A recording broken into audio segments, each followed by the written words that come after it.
Hi guys, and welcome to my latest video. I thought I'd make this quick video because of something that's been playing on my mind a little bit recently in regards to my eBay store. My eBay store is now coming up to about 3 or 4 years old since being a business seller, and earlier on this year even and late last year I'd reached up to, I think, over 800 listings. I can't remember the exact number. I may have even touched 900 at one point. I can't 100% remember, but it was definitely over 800 listings. And I've come to realize that even though it felt comfortable and it was almost like a safety thing in my mind that, okay, I've got a decent amount of items listed, I can keep on listing and grow a bigger and bigger inventory, you have to be so careful that you still keep the quality of your listings up, because there's no real benefit in just filling your store with an inventory of items that are slow sellers or that people don't really want, because you could be relisting them forever and ever.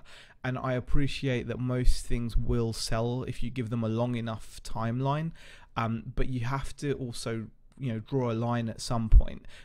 You don't necessarily want to have an item that's going to take 5 years to sell. It's just not, unless you've got immense amounts of space and you really don't care. You've got outhouses and buildings, and you literally have no worries about, and you don't need to get any cash out. You're happy to, you still got your running costs covered. Then yeah, I suppose you could leave it. But even then, there's an argument that wouldn't that space be better served by an item that is more desirable and will sell quicker and bring a return on your investment? Because at the end of the day, we're all meant to be in business, and business is about getting profits, return on your investment, not about just holding out for potentially ever. It's not a plan as such. Now, the reason why I'm talking about this is because I'm going to just switch over to the browser view, and I just want to show you guys I currently have only 294 active listings, and I think this has hit me a little bit because I'm like, I still have a lot of items that I would consider crap listed, but I do in the main now have slightly better items.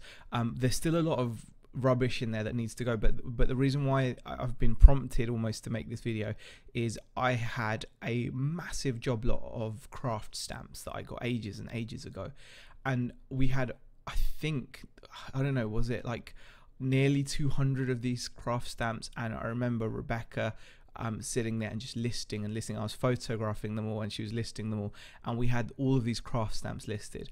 Now at first we were selling them pretty regularly, like a few times a week, like 5 or 6 a week, and some of them were fetching like 10, 11, 12 pounds, some of them like 7, 8 pounds. And then over time we noticed the sales were just dwindling, so I'm guessing the more desirable stamps obviously sold, and then we were left with the less desirable, slower selling stamps. So they were still selling, but at a much slower rate. And it's ended up that I've had these like 111 listings that I just keep on listing and listing, relisting and relisting, and every now and then someone will throw me a bone. And even though they're all at a fiver now, $4.99, I was only selling like once a blue moon, as it were, and they all ended, and I was about to relist them again. I just thought to myself, what's the point? I would be much happier just to sell them as a job lot and get a substantial amount of cash in, rather than like drip feeding a £5 sale into my PayPal. I could actually get like a job lot, because I think I still have a shade over 100. So even if I asked like £1 a stamp or whatever and got like 100 quid for them, that's at least a substantial sell when it happens. It clears the space and gets me some cash to reinvest in more stock.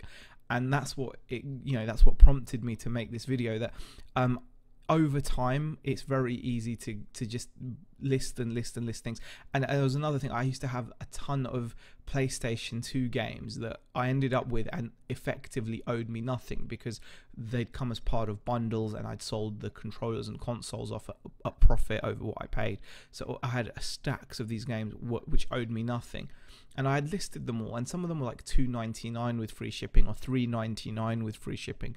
And as we all know, there are companies on eBay that are selling for £1.50 the same game with free shipping, or £1.99 with free shipping. And you just start to think, you know, I've got all these listings, it's bolstering my inventory, but is it really worth it? And I got rid of all those recently as well, and it's making me realize that actually my the quality inventory I've got is a lot smaller, and it's best to face up to it.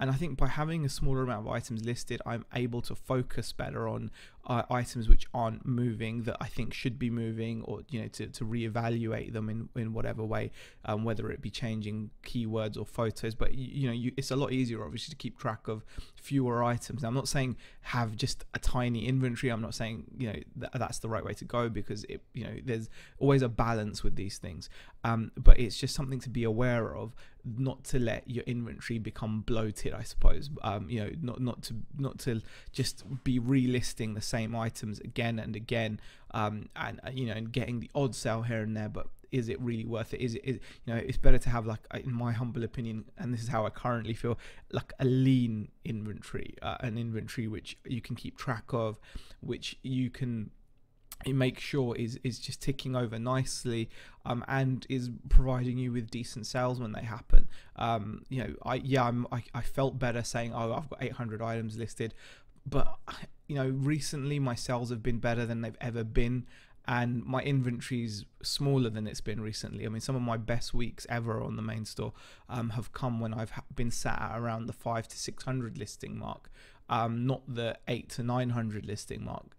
So and there are plenty of examples of people out there that have got much smaller inventories, but they don't need to have like huge inventories, because what they're selling is higher value. The immediate example that springs to mind is Craigslist Hunter over in the States, who does have like a pawn shop of his own, where people come in, or like a second-hand store he's got, where people come in and he buys off them and he sells in the store. But he's got an eBay store as well, and he does crazy figures, like $30,000 in a month, and he doesn't have a humongous inventory. He's got big inventory, but it's not humongous. And there's plenty of examples in the UK as well of people like Joe Pennies and Ian Strutt, Martin Holgate, who don't have big, huge, massive inventories, but still have turnovers that a lot of people would be more than happy to have. So it's just something to think about, a little discussion maybe. I'd be very interested to hear your guys' views on this, on inventory, and whether you like to have a large inventory or small inventory, what you think about it becoming bloated, how often do you need to spring clean, as it were. Anyway guys, I hope you enjoyed the video, found it useful. If you did, give it a thumbs up, leave a comment in the comment section, sharing your opinion on it. I'd be interested to see that, and I'll see you guys in the next video. Thank you for watching.